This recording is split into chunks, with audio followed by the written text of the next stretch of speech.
welcome to Lost Suitcases, Souls Driven by Wanderlust. I'm your host, Valerie Pennington. I'm a biology professor at Southwestern College. Online, you can find me as the Penguin Prof. And before we get started today, I really need to let the viewers know that here at Bella Vie TV, there have been some changes in content, mainly because of the incredible level of tragedy that is unfolding. And of course, I'm not just talking about COVID-19 anymore. So you will notice some changes. In fact, the show that follows this one, the Ask Dr. Kat show with Dr. Catherine Williams, her focus is now going to be on raising children of color in America today.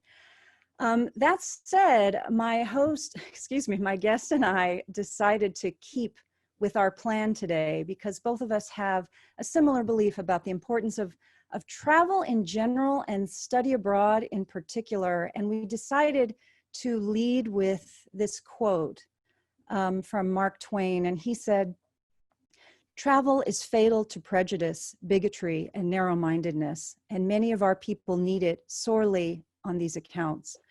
Broad, wholesome, charitable views of men and things cannot be acquired by vegetating in one little corner of the earth all one's lifetime." So with that in mind, we decided to go ahead and talk about what we're here to talk about. And I just wanted to acknowledge the severity of what's happening, and our prayers go out to everyone at this time. There's so much going on today. It's overwhelming. I hope today that our discussion can give you a little bit of a respite from that, because we've got a really great show for you today. So my guest today is Dr. Kevin Petti. He is, he's also a really good friend of mine, and he is an anatomy professor at Miramar College, where he teaches human anatomy, physiology, cadaver dissection, and he also teaches the study abroad program, Anatomia Italiana, which is what we're going to be talking about mainly today, for San Diego State University. He is a dual citizen of the US and Italy, so it's perfect for International Week, which we are celebrating. And maybe we should just start things off, Kevin. Thank you so much for being here. Can we do a virtual toast to start things off? I'm so happy you're here. I think we can do a virtual toast. Chin chin, my dear friend. Buonasera. Buonasera, and welcome to Lost Suitcases. It's so great to have you here. And thank you so much for having me, Val, and congratulations on your new show. And I'm honored to be part of it as one of your first guests. Yes, we are still kind of establishing, and I hope that viewers, last week actually was great. If you missed that show, I had an amazing physicist, photographer on. If you guys have feedback and you have people that you'd like to see, please let us know, because that would be great. So Kevin, I think maybe to get us started, it would be the best to kind of give us a sense of how you got started, like the essence of where this study abroad Anatomia Italiana program, where did it come from? How did you start all this?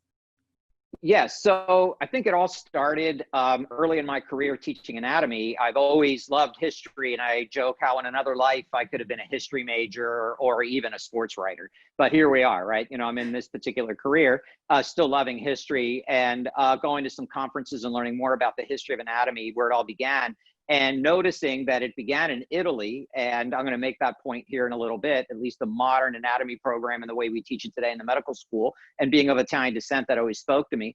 And when you look at the early anatomy textbooks, which I think are just beautiful, and we'll talk about that here, they're just enthralling. And I always wanted to learn more about it and read more about it, and how the Renaissance influenced it. And then as you read more, you realize that even the Renaissance masters in the Italian Renaissance, they also studied anatomy, and anatomy informed them. So there's this genesis, and nexus is a better word, you know, of an art and anatomy that I think is natural. And I think the Italian Peninsula is a perfect cauldron for that. And then when my children were of the age to finally take them abroad as part of their education, and we went to Italy, you know, Dad made them go to all these really crazy places other than the regular places that people go, that were these dissection theaters and pathology museums. And that was that. And then I started talking about it more at the Human Anatomy and Physiology Society, which, Val, you know, you're a member of as well. It's a peer group for people like us. And all my professor friends were saying, I'd love to do something like that. I wouldn't know where to begin. So I posted it on the listserv, and since 2012, I've been going every summer teaching this kind of a program. And you joined me, I think it was in 2015. Yep, And then I exactly. started getting a little bit of a reputation for this, giving lectures about this interdisciplinary way of teaching. And my colleagues were introducing these into their courses. Every day I start up with a piece of art, you know, in the history of anatomy. Then my colleagues at San Diego State University, former mentors of mine, said, you know, San Diego State just instituted a study abroad requirement for the undergraduate degree. Could you turn this into an undergrad program? And I did. So I've been going since 2015 with that. So my program started with professor friends, has grown to undergrads, but now it's even to the point where I'm having plenty of people who are just adults who've traveled. I think a lot of your audience, you know, you've been to Italy. Why would I go back again? You can dig deep in these layers and really learn more about all of what Italy has to offer and richness and the connection between science and art. And the last theme I want to put in there is this really speaks to the science students. Most, not all, but most of my students are preparing for careers in healthcare like yours, physical therapy, nursing, dentistry. And a lot of those students have very rigorous career academic requirements, and the humanities suffer. And having a course that introduces the humanities into the sciences is so welcomed by them and so important. And subsequently, that's why my program is so popular. Well, I have to say, as you said, I was a participant in one of your professional groups. We were professors and medical folks. And also attending was my Italian husband. Yes. And it really speaks to how incredible the program is, because he went to the University of Pavia. He grew up there, and he saw things in your program he had no idea Yes. existed in Italy. So I Yes. think that speaks volumes. And I think your program is truly unique in the world. I mean, I've looked around and I have not seen anything like it.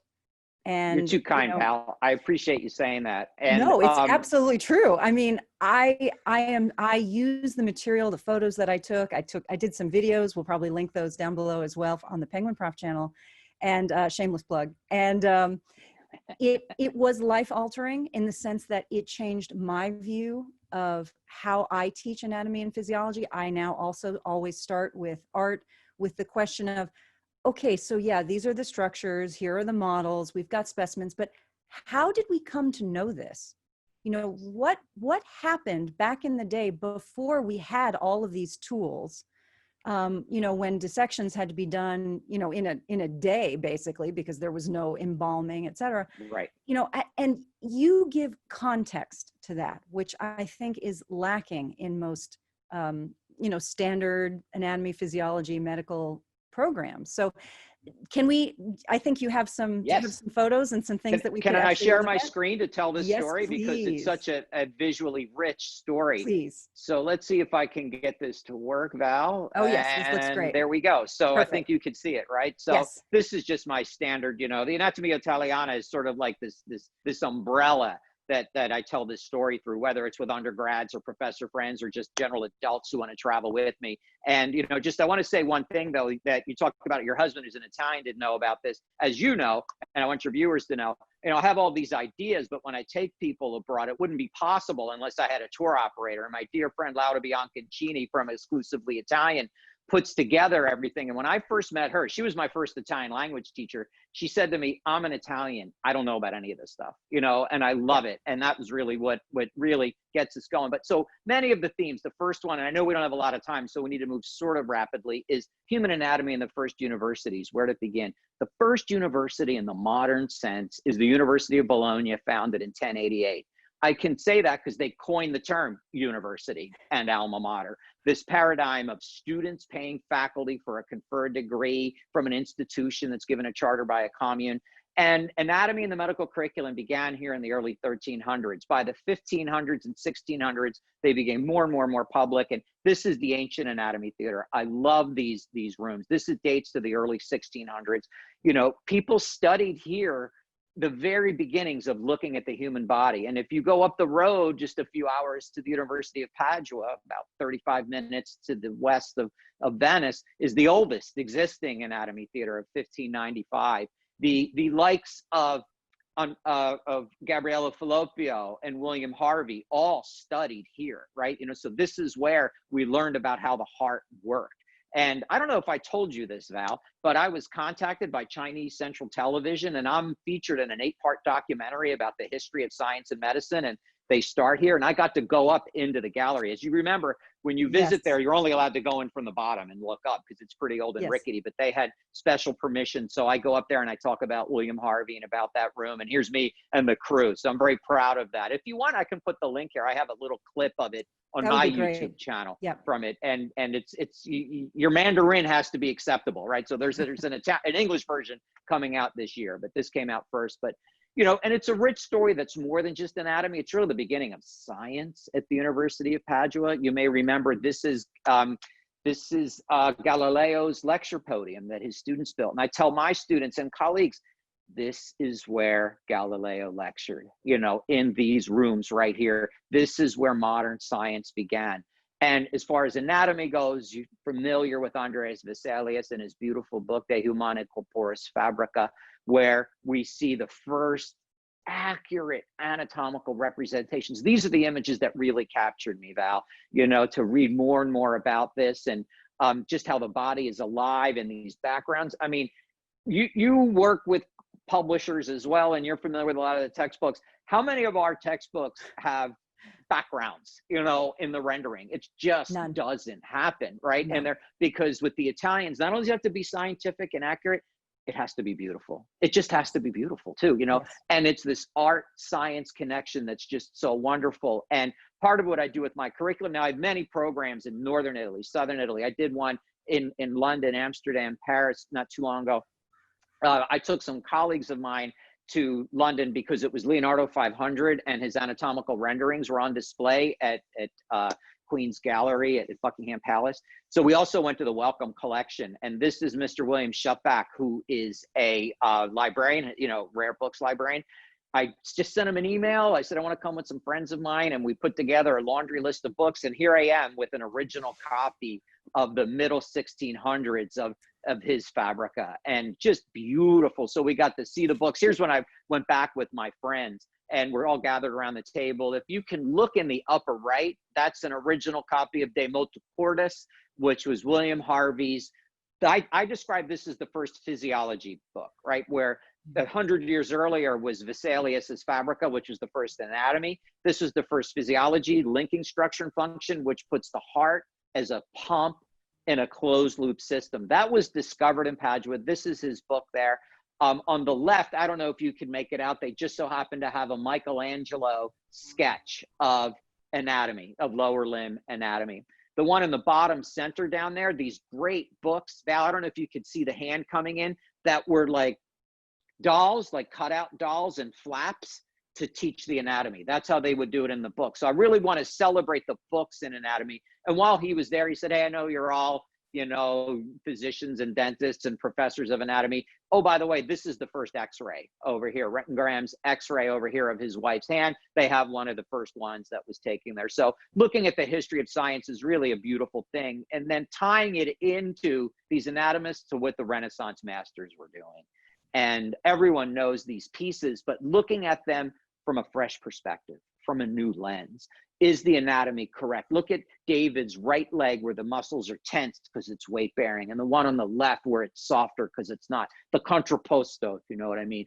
Can you make something dead, cold stone look like it's moving if you understand the anatomy? The flare of his nostrils and the contraction of his brow, because this is the first David before the fight. Every other, he's victorious with the head. This is David staring down Goliath saying, I can take him, right? You know, and the anatomy helps tell that story. And I just have a little quote I always like to share from Giorgio Vasari. You see it at the bottom there, who's the father of art history, coined the term the Renaissance, an architect and painter in his own right. But he says, in his Lives of Artists, which is biography of the artist, for the Church of Santo Spirito in Florence. And for those of you who know, that's south of the Arno, where there's not as much tourism.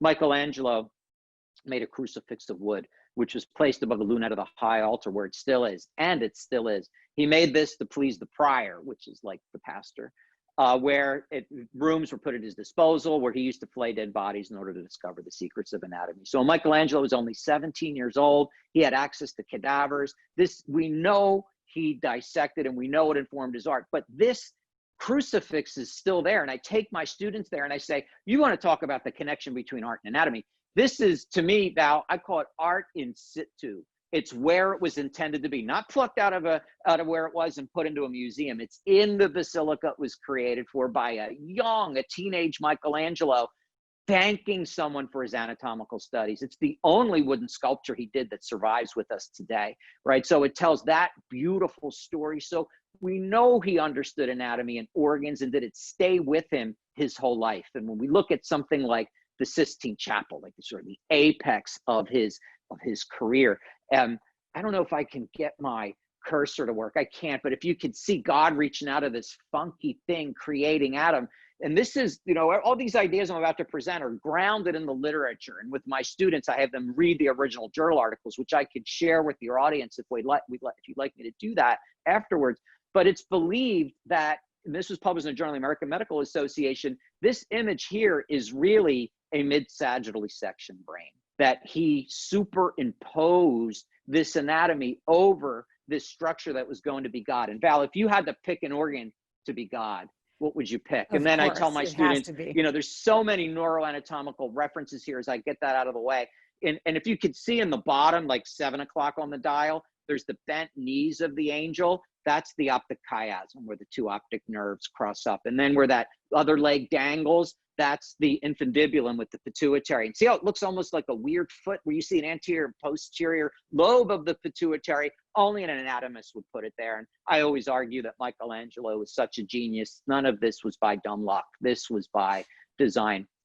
And you could see the lobes of the brain, that are there, that are even more than that. And then you see how God reaches out and touches Adam. And Val, I'm going to ask you to give me a little bit of poetic license here, because he didn't know this, but it's another neuroanatomical reference. There's a synaptic cleft between God and man through which life diffuses, so students always get a kick out of that. But if you continue in the Sistine Chapel, the separation from light and darkness, this was put into another journal, how this view of the neck is a very unusual view of the neck, and it's anatomically correct. And the separation of land from waters. Look at God coming out of a kidney. Talk about an organ to separate waters. And when you look at the history of Michelangelo, you may know that he suffered terribly from kidney stones, right? And that's a perfect organ to discuss when you're discussing that. And it wasn't just Michelangelo. I want to talk about some other Renaissance artists. Here's Botticelli's Primavera, springtime. And you look at the themes here, right? You look at the right, Zephyr, one of the great winds blowing in springtime, turning flora, and fecundity and growth. And the central figure, you're Botticelli, and I know you do, Val, your audience may as well, was always Simonetta Vespucci, this woman that he was in love with. It was always the same face. She died of tuberculosis. So there's this theme of air, right? And respiration. And in recent years, if you look at that weird window behind Venus, it's thought to be lungs. Yeah. And she's in the center over here, Venus, the heart for love. So again, Botticelli's such a master. I don't think it was dumb luck. He was showing lungs and breath and springtime, and maybe even her tuberculosis. And if we look at Leonardo 500, if you look at his sketches now, right, this isn't fine art that was commissioned. These are his notebooks. You can see how he thinks. And even where his anatomy was wrong, and then where his anatomy, he changed it. And these are his early sketches. This is from about 1490, and he's trying to represent the ventricles of the brain. And you see how there's 3 of them in a row, and you see how they come off the optic nerves, because that's how the ancients said. They knew there was these spaces in there, but they didn't really know what they looked like. So he drew them that way, incorrectly, right? With the ventricles coming off. And this is around 1490. He had another era of dissection a little bit later, where he corrects it. And oh, by the way, in the upper left, Leonardo's showing the frontal sinus. It's the first representation of the frontal sinus in history, right? So Leonardo knew it hundreds of years before the anatomists, but he corrects himself later. These are his images of the ventricles later. How did he know that? Now, he used casting technique. He took his knowledge as an artist, and if you know casting technique, where you make it like lost wax, right? You make a mold, and then you pour it in and it melts away. So he knew that there was shapes in there. How did he get it? He melted wax and injected it, and writes about how at the base of the brain, he put a tube in so that the air would come out. And this is, for those who don't know your anatomy, this is a correct representation of the ventricles, hundreds of years ahead of the anatomist. That's the point. You look at what he was doing in the early 1500s, it was another 100 years more before the anatomists and the medical schools got it right, which is just fascinating. This is just him working himself. And the influence of him as an artist was the only way he could have done this, by his knowledge of casting technique and his physiology, not just his anatomy, the structures of the brain, but his physiology.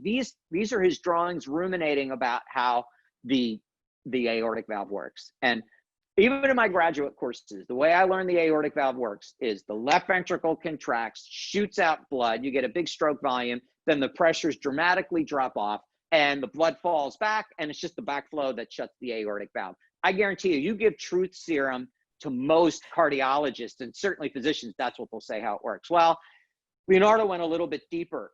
If you look in it, you can see he's showing, if you look on the right where I blew it up, when you're in the left ventricle, you go through something narrow, which is through the valve. And then he understood what were called the sinuses of Valsalva at the base of the aorta, where it's wide and it gets narrow again. Something wide, something narrow, something wide, something narrow. Do you see how he's trying to show turbulence? It's the turbulence that closes the aortic valve. And Leonardo knew this hundreds of years before physiologists. Leonardo 500 was last year, 2019, and there was all kinds of celebrations. And these were guys, I think, at Caltech that built what he did to show this. He injected and made a glass mold, okay, of the valve and the sinus of Valsalva, and then squirted in water with grass seeds to show the turbulence as far as how it closed. It just boggles my mind that this is being confirmed now. It was in the 20th century. And this isn't my work, but this is from some other folks that took his writings and his drawings to show it. And this is in an iPad version of Leonardo. This is how the aortic valve closes. And Leonardo knew it in the early 1500s. And it was not until the middle part of the 1900s that engineers, physiologists, and physicians confirmed that how it worked. And here's the ironic, funny part, Val. They thought that this was a big discovery. And it wasn't until later that other scholars said, you know, Leonardo knew that 500 years ago. And I have my students read, this is in Classics of Thoracic Surgery. And if you can read the bolded little abstract over there, recent studies indicate that eddy currents generated by the sinuses of Valsalva play an important role. And you look at the very end, this fact was well known and elaborated by Leonardo da Vinci. You know, so Leonardo and others knew, Leonardo knew ahead of time before the physiologists knew. And you know, I have to interject something. I think what is so amazing, if people who are watching now, if you have access to the iPad app, Leonardo and all of his anatomical drawings, they've been incredibly high resolution scanned. What's amazing to me as I look at his notebooks, it's just the juxtaposition of things. And you get a sense of what incredible, like the diversity of what was going on in this man's mind all the time. Yeah. And it's hard to imagine what it must have been like for him to be such just a true visionary in so many different fields, right? So he's doing dissection and he's also thinking about water movement and like trying to move a river. And, yes. And you can see like, this is where the ideas came from. And for me, this is an incredible kind of aha moment, like as an educator, the importance of cross-discipline education. And engineering, like what you're saying.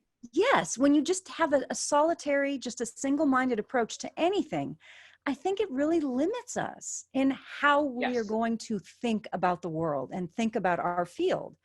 And I think like what you're doing is so remarkable because it is so multidisciplinary, and you can look at all of these different influences and see how they interacted to lead to the modern understandings that we have today. Anyway, I just had to say, folks, if you have the opportunity to look at Leonardo's sketchbooks, check them out. It will blow your mind. Like, anyway, sorry, it's so cool. That kind of thinking, Val, that's going to give us the next generation of steps forward that these young minds they can't be in this mindset of just regurgitating what we tell them. They need to be thinking differently. And I think these travel programs and thinking this way is helpful. But I have this image up here. Yes. This is Windsor Castle. That's where these drawings are housed, where all Leonardo's drawings are housed. And I got to go in a couple years ago. I was granted access.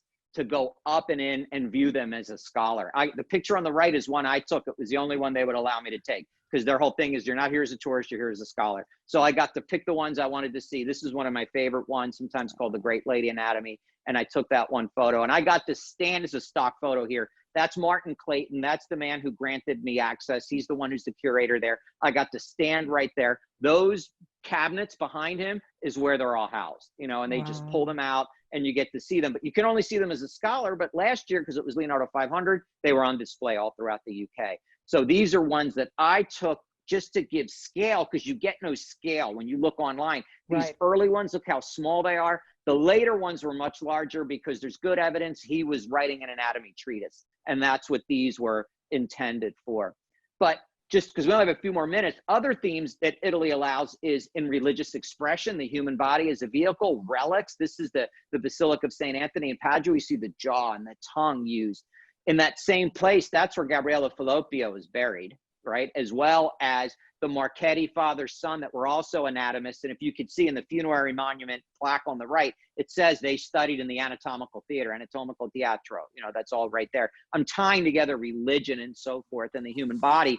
And these are the Ossuary Shrines, the Capuchin friars using the body and bones of the people buried there to tell a story of, you know, memento mori, if you know what I mean, right? You know, and it's these friars using the body to say time, your judgment, time. This is a clock. Can you see that? I tell my students, what bones do you see? But what image do you see? Val, tell me, what do you see when you look at this one right here? Do you know what? I used, by the way, this trip, when we got to see these Capuchin crypts, was one of the most impactful. I've seen ossuary shrines elsewhere, but I'd never seen anything like this. And you guys watching, this is like right under the streets of Rome in a very, like the church, you would just never even think that something. You'd walk right by it. It's on the Via Veneto, right by by it and not know it was there. You know, absolutely. But I've actually used, see here, Val. I've actually used, well, I love the sacrum, the whole, to me, that's an hourglass. It's an hourglass. It is an hourglass, right? Made of the. Yes, made with the sacrum. And what's on the right and the left?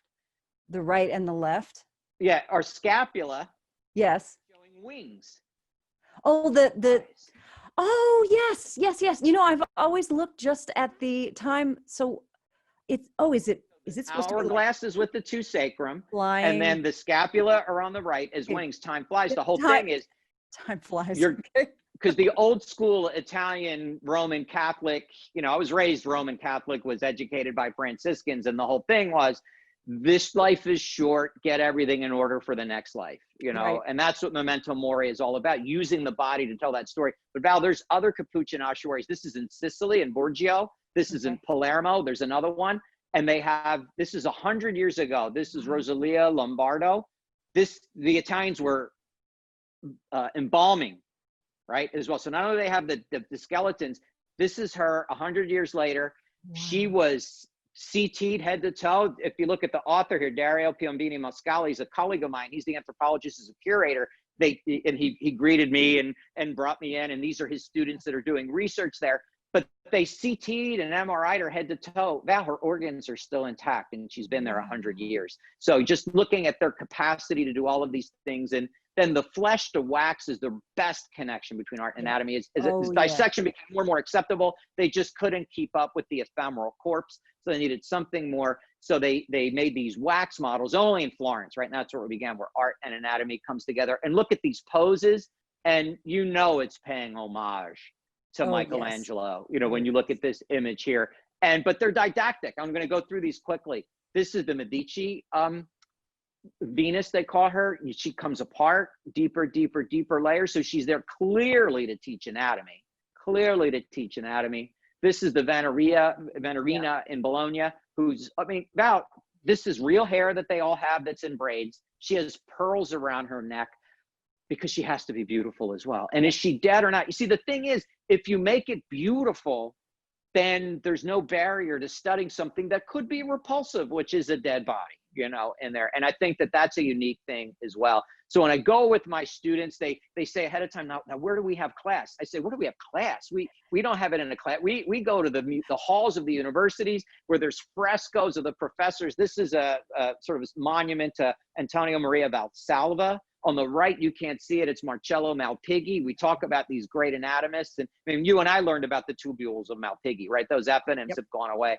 But then I just took some pictures of my students. Just, they have assignments when they're in there, what they have to look at, what's right, what's wrong, and so forth. And just the whole story with my undergrads. But, I also, here, this is my San Diego State kids over there, but I also take colleagues and I take anyone really, on some of these programs. And look at this beautiful couple right here who's with me from 2015. Do you see how I highlighted them? For those of you who can't make it, thank you so much for that. and her husband, just looking forever young in our story. Sweet. It was also like a million degrees. It was, yeah, but you can't tell that there. So I'm going to stop my share now because that's really what I had for you. And I do feel like we're getting close to time, but I hope I told the story about the connection between art and anatomy in Italy and how it's a unique place to tell that story. Italy is because it's the beginnings of the genesis of modern anatomy and physiology and the Renaissance. Now the Renaissance artists studied the body as well, and how the anatomists needed to commission the artists to illustrate their textbooks. And then you get religion, you throw that in there in the human body, and it's really quite an interdisciplinary art, science, religion, culture. And we're in Italy, so of course it includes cuisine and wine, right, Val? There's no way that we can do that, right? So and wine, so you got to eat. You got to drink. It's essential. You got to eat. I have done a lot of educational programs abroad, and I have to say there has been nothing I have ever done that could rival the quality, the program that you've got, and also a shout out too, because the logistics from Laura were absolutely incredible. The places that we actually stayed, the food.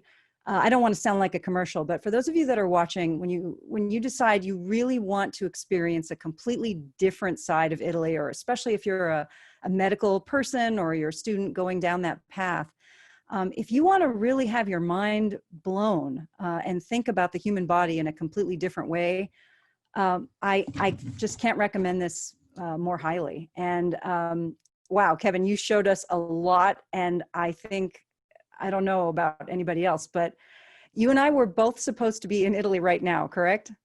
Yeah, I had 8 weeks of programming in Italy canceled this year because of this.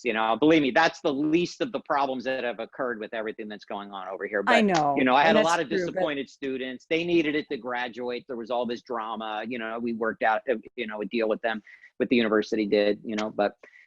Maybe another time, Val, I'll come back because I tell this story about the Renaissance in Northern Europe and talk about the Dutch masters and Rembrandt and the anatomy lessons there. That's another good story as well in the future sometime. That's why I've got so many different programs and why this program speaks to more than just professors. It's so much bigger than that. Just anyone who's educated and has traveled and wants to look deeper and is as bourgeois as I am and requires the kinds of hotels and meals that we have, because my tour operator helps provide all of that element of it as well. So it's really a nice program. I really feel lucky and blessed to be able to participate in this. Well, the reviews from everyone who's traveled with you are just over the moon. You are an amazing inspiration to me and to so many other people. And thank you for coming on to Lost Suitcases to share your story with a wider audience. We're going to leave all the information about how people can get in touch with you and find out more. We hope that the program gets started soon and that we get to travel again soon and have these amazing experiences with you. But this was just spectacular. So I want to thank you. You're so very kind. Thank you so much for the opportunity. And Bella VTV, and all of that for this platform, which is just the wave of the future. And I'm so happy to be part of it. Oh, we're so happy to have you. And speaking of that, next week, we have a completely different program for you here on Lost Suitcases. Jason Michael Paul is an American concert producer. He's a promoter. He's an entrepreneur. He's most famous for producing Nintendo's Legend of Zelda Symphony of the Goddesses. And he has got some amazing travel stories related to his work.